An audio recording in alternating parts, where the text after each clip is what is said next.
Este es El Brújulo, un espacio de difusión literaria para todo público de habla hispana.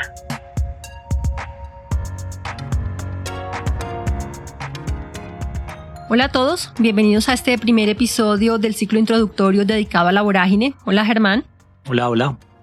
Estaremos hablando de la trayectoria de la recepción que ha tenido la obra, que es por supuesto lo que la ha situado en el lugar destacado que tiene en la historia de la literatura. Bien, comencemos recordando que La Vorágine se publicó por primera vez en noviembre de 1924 por Editorial Cromos y que fue una novela que desde el principio contó con la fortuna de tener una buena recepción, que es una circunstancia con la que no todas las obras cuentan.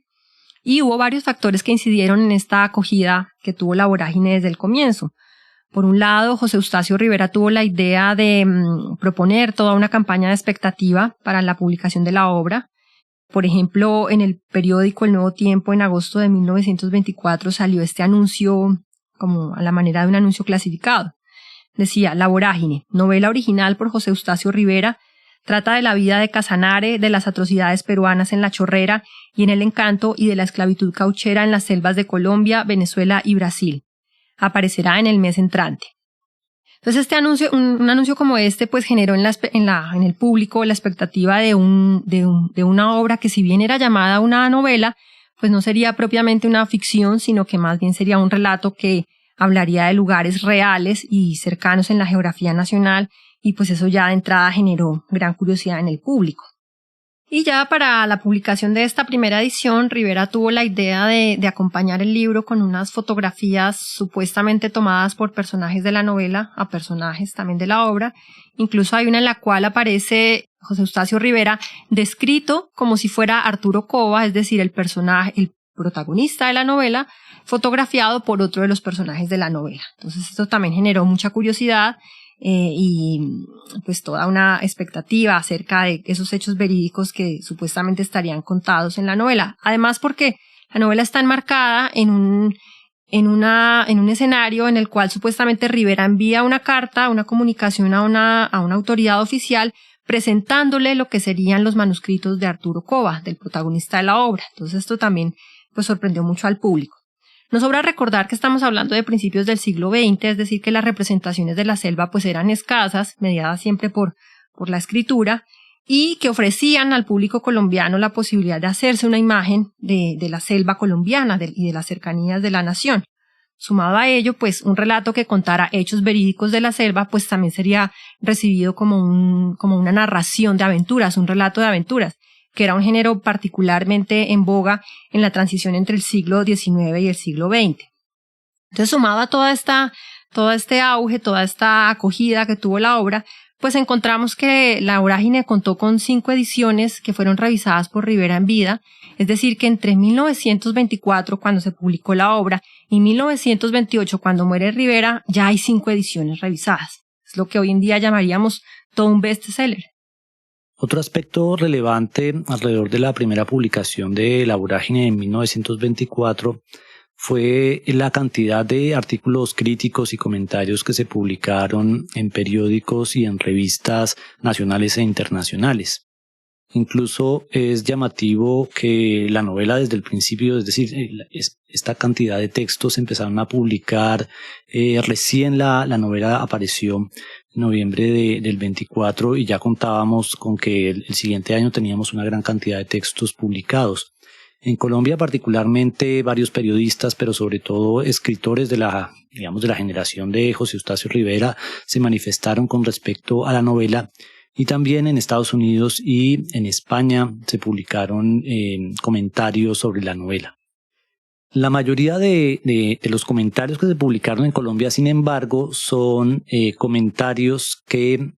critican la novela. Es decir, es muy interesante acercarse a este conjunto de comentarios porque en su conjunto, revelan la manera en que los artistas y los escritores en particular estaban concibiendo el arte y la literatura en particular. Son los primeros lectores importantes de la novela que manifiestan que no la comprendieron, ¿sí? Es decir, la mayoría de críticas que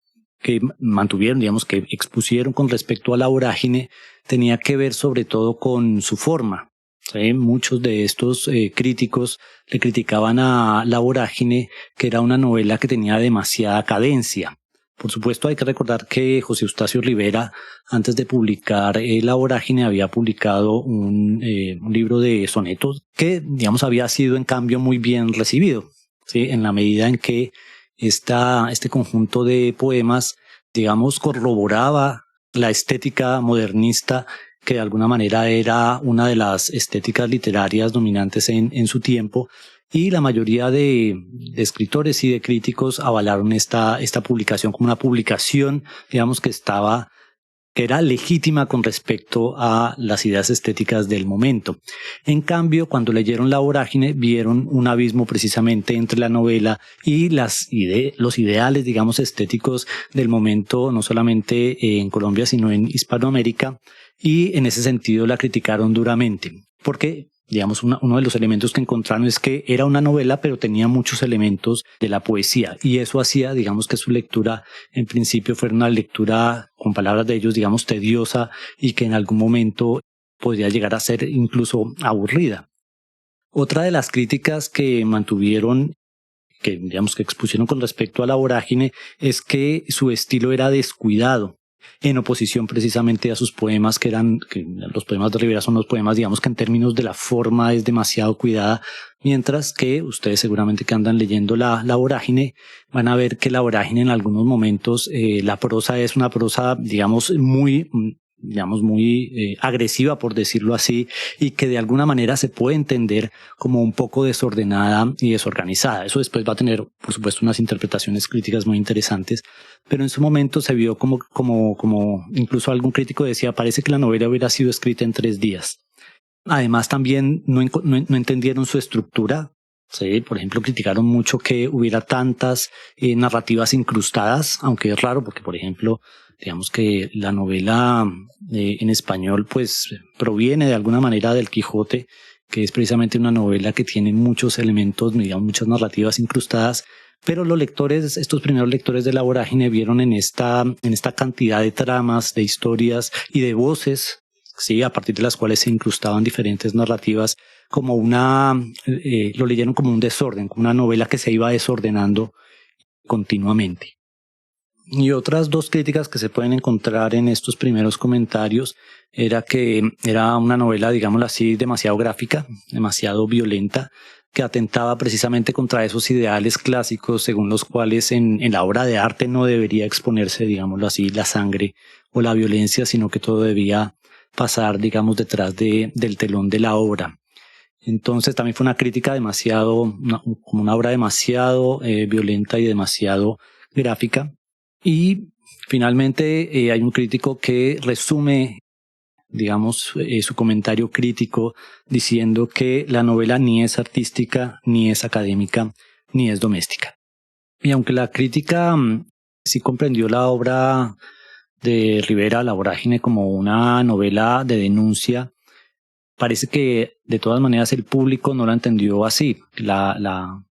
El público tendió, como decías, Lucía, tendió a leer la novela más en términos ficcionales, sí, una mezcla entre ficción y documental, pero la gente, el público parece que la leyó, digamos, en clave más como de novela de aventuras. Por eso incluso en alguna respuesta que hace Rivera a un crítico,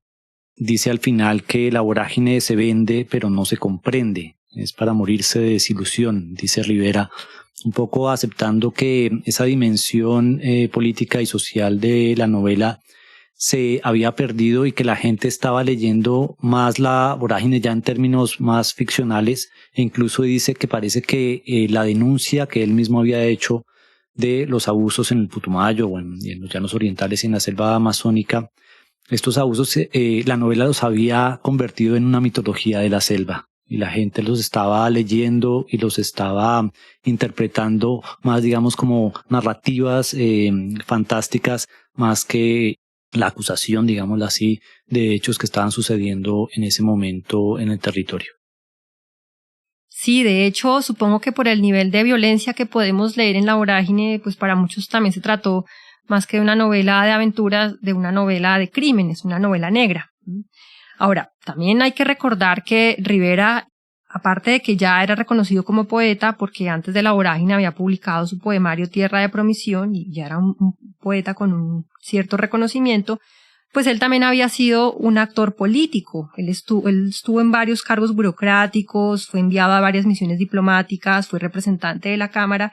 y de hecho fue miembro de la Comisión de Delimitación de Fronteras con Venezuela, que como veremos más adelante, fue una labor que en la concepción de La Vorágine tiene un lugar central, ¿no? Ahora, esto por un lado hizo que Rivera tuviera una comunicación muy activa con la prensa, haciendo denuncias sobre la negligencia de las autoridades oficiales, sobre todo en particular en cuanto al manejo de las fronteras y los recursos en las llanuras y en las regiones de la selva. Y todas estas denuncias que Rivera compartió de manera pública pues fueron desatendidas por las autoridades e hizo que muchos políticos trataran con desdén sus denuncias, ¿no? Que se hablara de él más como un poeta que como un político y que eso para ellos, para las autoridades que manejaban el diálogo en el debate público, pues fuera tratado con cierto desdén. Y es debido a esta carencia de una respuesta en el debate público y también de manera directa a sus comunicaciones a los políticos de alto nivel. Debido a esto es que Rivera encuentra una gran motivación en su novela que ya había iniciado, que ya estaba en curso, la encuentra como una oportunidad para sacar a la luz esa gran denuncia que él quería realizar con respecto y acá voy a leer una cita textual de Rivera en uno de sus documentos, de sus comunicaciones públicas, donde se refiere a La Vorágine como un grito de protesta en contra de la apatía y la indiferencia de las autoridades colombianas con respecto a las planicies de la selva y de los llanos que no ven como realidades nacionales. Sí, además en esta denuncia uno puede ver que José Eustacio Rivera de pronto estaba inspirado en lo que había pasado con Émile Zola, uno de los padres de la novela naturalista o experimental europea, con la cual de todas maneras hay que decirlo, La Vorágine tiene una relación muy fuerte. Pero aquí a lo que me refiero es que parece que Rivera de alguna manera se inspira también en la función del escritor, la función social del escritor, digamos, su preocupación por las problemáticas sociales de su tiempo, y parece que hace con La Vorágine un yo acuso, así como en el caso de Émile Zola, que escribió un artículo muy fuerte denunciando un caso de antisemitismo en el gobierno francés, y que, digamos, se constituye como en un primer ejemplo de un artista denunciando a través de su escritura los problemas sociales de su tiempo. Y muchos han visto que La Vorágine, digamos, en un poco la intención del artista detrás de la obra, se puede entender como una actitud de un yo acuso. A través de mi obra yo acuso al gobierno colombiano, al gobierno peruano, a ciertas personas concretas con nombres específicos que están cometiendo una serie de crímenes en estos territorios. Claro, y esto es particularmente sensible en un momento en el que, recordemos, decíamos, Rivera hizo parte de una comisión que estaba tratando de establecer los límites con Venezuela, y tenemos el precedente de la pérdida de Panamá, que es un tema con respecto al cual tanto los políticos como los intelectuales y la población colombiana estaban pues bastante sensibles y bastante preocupados. Bien, a partir de todos estos elementos que hemos comentado, es decir, toda la crítica un poco negativa que se realizó con respecto a La Vorágine en principio, y digamos toda esta relación que tenía la obra con la dimensión política y social, pues también hay en la historia de las ediciones en vida de José Eustacio Rivera también hay un elemento curioso, y es que es en esa primera edición que comentabas, Lucía, donde aparece todo este aparato, digamos, paralelo, por decirlo así, donde la novela se presenta como un texto testimonial y casi como un documento histórico con fotografías y demás, y los anuncios de prensa, y la misma estructura de la novela, por supuesto. Pero a partir ya de la segunda edición, tercera edición, todos estos elementos van a desaparecer, y Rivera además va a trabajar desde la segunda edición en modificar todos esos elementos estéticos, sobre todo de uso del lenguaje, que le criticaron tanto. Esa crítica que decía que la novela era, digamos, un poema escrito en prosa, por decirlo así, que tenía demasiada cadencia, que a veces era demasiado monótono. Pues Rivera, incluso contratando a un joven poeta, del que después sería también muy reconocido, Rafael Maya, lo contrató para descabezar alejandrinos en La Vorágine, en palabras de ellos mismos. es decir, para convertir la vorágine en otro texto. Y en ese sentido tenemos que entender que ya para la quinta edición estamos hablando casi de un texto muy diferente en términos del uso del lenguaje, no en términos de la historia ni digamos, de su esquema narrativo. Nada de eso, pero en términos de la superficie lingüística sí estaríamos hablando de otra obra. Y en ese sentido también tendríamos que decir que Rivera, después de todo digamos, de ese boom político, digamos, de denuncia, trató de privilegiar la vorágine ya después como texto literario y pulirlo en ese sentido. Sí, pulirlo para, digamos, convertirlo en la obra que creo que terminó siendo. Sí, a pesar de esa labor estrictamente literaria, diríamos, de todas maneras, los contemporáneos de Rivera, los escritores contemporáneos a él, muchos recibieron con cierto desprecio la vorágine por razones que podríamos considerar extraliterarias. Entonces, recordemos que para Rivera podríamos inscribirlo en lo que se conocía como el movimiento de los centenaristas, que tenía como parte de sus intereses estéticos y políticos pues un sentido muy fuerte de la patria y una preocupación, digamos, intensa hacia el sentimiento americano, que venía expresándose también en lo que se conoce como la novela terrígena o el indigenismo mismo, que se desarrolló en el siglo XX, pero que tiene sus raíces en el siglo XIX. Entonces Rivera está situado en esta transición del siglo, que tiene una fuerte preocupación por las naciones americanas nacientes y por la situación del hombre americano dentro de la cultura universal, mientras que los escritores más jóvenes, que sin embargo eran sus contemporáneos, algunos de ellos se reunían en un movimiento que se conocía como el movimiento de los nuevos, y este movimiento de los nuevos en particular es el que genera expresa un fuerte rechazo hacia la vorágine, con críticas como por ejemplo que es una obra que sobre todo revela un afán de protagonismo por parte de Rivera, o que es una novela con un humanismo extremadamente sentimental, por ejemplo, eran algunas de las críticas que se hacían. En particular, dentro de este movimiento, autores como por ejemplo Eduardo Castillo y Tomás Carrasquilla la juzgaron como mediocre. Entonces, estas críticas de sus contemporáneos, pues a nuestro modo de ver y también a la luz de las lecturas, de las críticas que hemos revisado, pues parece que conjugan elementos de un momento histórico singular en el que no solamente está la situación de la transición política, tanto en Colombia como en América, sino también en el cual las nuevas generaciones están mirando más hacia Europa, hacia lo que ocurre con las vanguardias europeas, y su afán es ir más hacia esa tendencia, un poco dejando atrás o despreciando incluso la preocupación patriótica del hombre americano. Sí, de todas maneras es un movimiento un poco contradictorio, porque esto sucede, creo yo, sobre todo del lado de la poesía. Esta necesidad de mirar, digamos, a Europa y lo que estaba pasando con las vanguardias europeas en ese momento. Pero definitivamente, y con la obra de Rivera, con la vorágine, la novela en Colombia y en América va a tomar un rumbo completamente diferente. La novela precisamente no va a mirar a Europa de ahí en adelante, sino que precisamente va a mirar a la tierra. Y vamos a encontrar, digamos, unos desarrollos, no solamente en Colombia, en Venezuela, en Argentina, en Ecuador, en Perú, unos desarrollos de la novela que se van a preguntar constantemente por esa situación del hombre americano y su territorio. Claro, eso es algo que, como decía, viene pasando desde el siglo XIX, básicamente que se inaugura con el Facundo en Argentina. Pero acabas de dar en un punto que va a ser muy importante, supongo que ya será para nuestro próximo episodio, y es cómo la vorágine precisamente es la obra que inaugura ese nuevo momento, esa nueva etapa de la novela latinoamericana. Sí, de hecho, ya estudios posteriores van a identificar a la vorágine y otra serie de obras, que no vamos a entrar acá para no hacer listados de obras y de autores, pero van a identificar la vorágine y otras obras latinoamericanas como pertenecientes a un primer boom latinoamericano. Antes del boom que todos conocemos, van a decir, no, hubo un primer boom de la novela latinoamericana, y entre esos, por supuesto, va a estar con un lugar muy privilegiado la vorágine de Rivera. Bueno, yo creo que hemos avanzado ya bastante en este primer acercamiento al contexto en el cual vio la luz la vorágine, los contemporáneos de Rivera. Te propongo que paremos aquí por hoy y para nuestro siguiente episodio avancemos en cómo se fue desarrollando la recepción de la vorágine en los años posteriores a la muerte de Rivera. Bien. Dejamos abierta la invitación para que continuemos en este preámbulo, esta introducción que pretende ser una motivación para adentrarnos en la vorágine. Entonces, nos vemos en la próxima.